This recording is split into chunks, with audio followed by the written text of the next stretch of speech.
3 months after my wife Claire passed, my phone rang. The screen flashed an unknown number.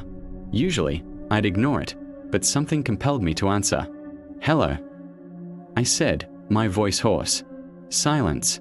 Then, a faint, crackling sound, like static on an old radio. And through the noise, a whisper. "Daniel."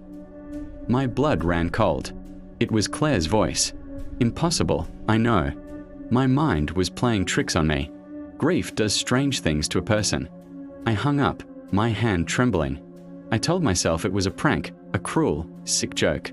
But deep down, a sliver of hope, sharp and painful, lodged itself in my heart. The next day, it happened again. Same unknown number. This time, her voice was a little clearer, though still wrapped in static. "Daniel, I miss you." I choked on my words. "Claire, is that really you?" The line crackled, and then a long, drawn-out sigh that sounded like the wind whistling through a broken window pane. Then, silence. The call ended. I spent the rest of the day in a daze, replaying those 3 words over and over. "I miss you." Was it possible? Could she be reaching out from wherever she was? The thought was both terrifying and comforting. I missed her so much it felt like a physical ache, a permanent part of my body.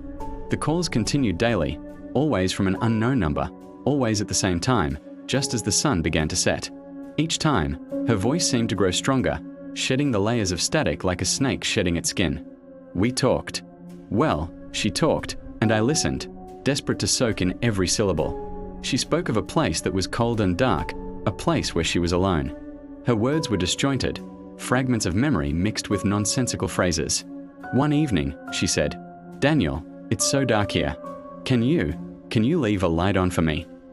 It was a strange request, but I did it. I left the hallway light on all night. That night, for the first time in months, I slept without nightmares. I dreamt of Claire, of us walking on the beach, her laughter echoing with the sound of the waves. But the calls started to change. Her voice, once soft and familiar, began to warp.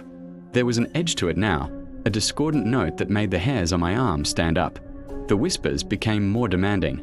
"Why did you let me go, Daniel? Why didn't you save me?" The question was a punch to the gut.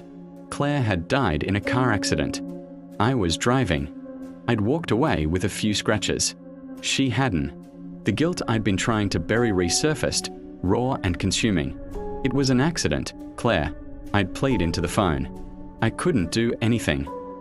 Her response was a chilling, distorted laugh that didn't sound like her at all. It sounded older, harsher. Then, things started happening in the house. The light I left on for her would flicker and die, plunging the hallway into darkness. I'd hear footsteps upstairs when I was home alone. Doors would slam shut in empty rooms. One night, I was in the kitchen when every cabinet door flew open at once, a violent, percussive bang that made me cry out. I started to dread the sunset, dread the ringing of my phone. The voice on the other end was barely recognizable as Claire's anymore. It was deeper, guttural. It wasn't whispering words of longing. It was hissing threats.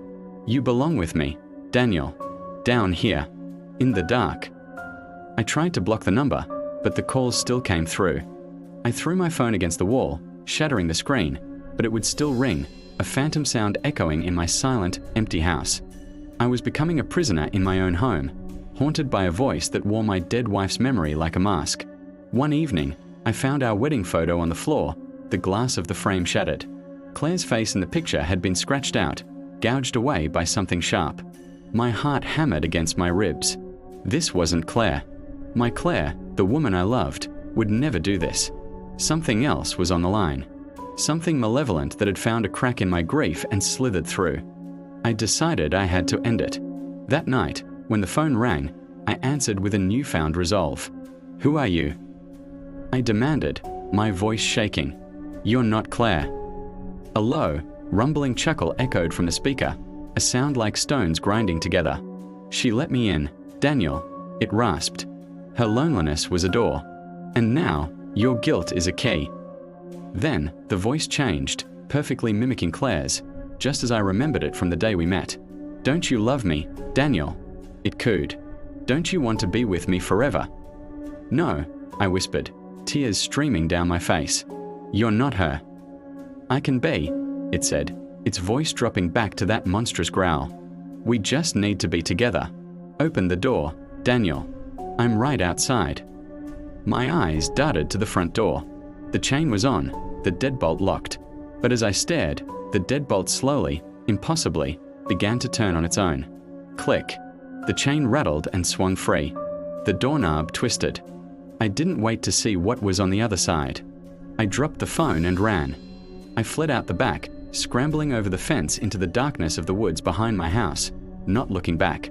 The distorted laughter from the phone followed me, mixing with the rustling of leaves and the frantic beating of my own heart. The police were called a few days later by concerned neighbors who hadn't seen me. They found the house empty. The front door was wide open, swinging gently in the breeze. My shattered phone lay on the living room floor. When they analyzed its call log, they found it was completely empty. No record of any incoming calls, known or unknown, for the past 3 months. They searched the house, the yard, the woods. They found nothing.